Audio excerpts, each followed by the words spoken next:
Bagaimana pandangan Islam tentang hukum pernikahan beda agama sementara proses pernikahannya sudah dilakukan tapi tidak melalui KUA dengan alasan untuk menghindari zina? Panjang kali sampai hilang napas saya.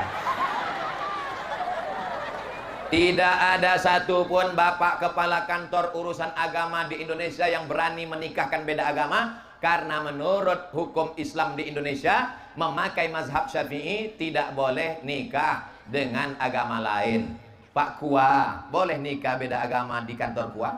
Tidak boleh. Tidak ada tawar-menawar. Makanya dasar hukumnya Al-Quran.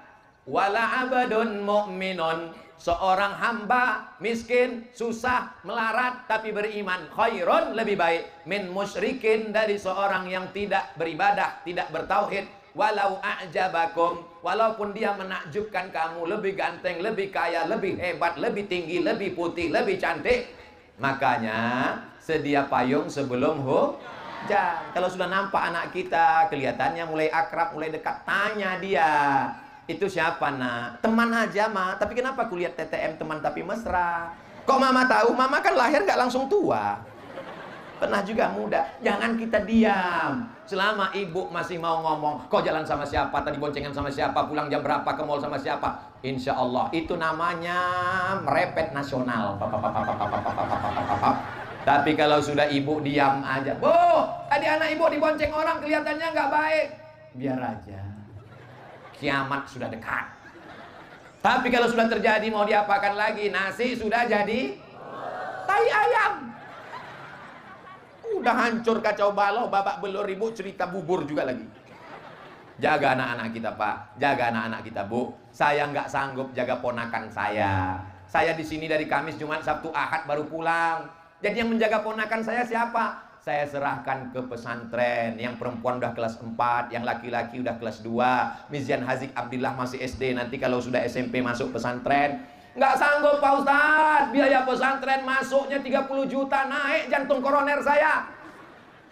Tadi saya ke pesantren, kamarnya bersih, kasurnya tebal, masjidnya mantap, asramanya keren, pemandangannya luar biasa. Saya nanya, Pak Kiai Wildan, ya, di sini bayarnya berapa?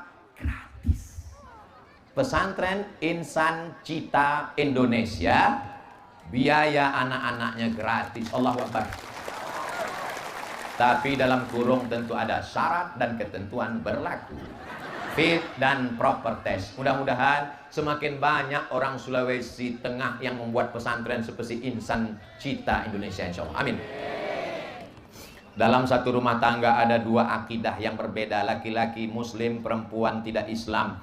Si suami hendak melaksanakan ibadah sholat 5 waktu di rumah karena masjid tersebut tidak ada. Apakah sholat sang suami itu sah Pak Ustadz? Selama lantainya suci, sajadahnya suci, pakaiannya suci, badannya suci, dia sholat, maka sholatnya sah. Dalilnya mana? Dalilnya Umar bin Khattab ketika datang ke Palestina mengambil kunci Baitul Maqdis, ditawarkan untuk sholat di dalam. Umar bin Khattab minta di luar, bukan karena tidak sah, tapi dia tidak mau di dalam tempat itu nanti didirikan masjid. Akhirnya Umar bin Khattab sholat di depan, tempat sujud Umar bin Khattab dijadikan sebagai masjid Umar bin Khattab, dan di depannya adalah tempat ibadah saudara kita. Masalah ibadah kita tidak urus. Wala ana abidum ma'abadtum wala antum abiduna ma'abud lakum dinukum. Jelas? Suci tempat, suci badan, suci pakaian. Kalau di dindingnya itu ada simbol-simbol agama lain, tutup supaya mata kita tidak terganggu. Bahkan di masjid kita sendiri pun, makanya nggak boleh ke masjid pakai baju yang ada tulisan-tulisan. Paling bagus bajunya polos seperti santri kita, bersih, nggak ada apa-apa. Saya kalau sampai ke masjid ada tulisan di belakang, orang di belakang Allahu Akbar, ada tulisan coblos nomor.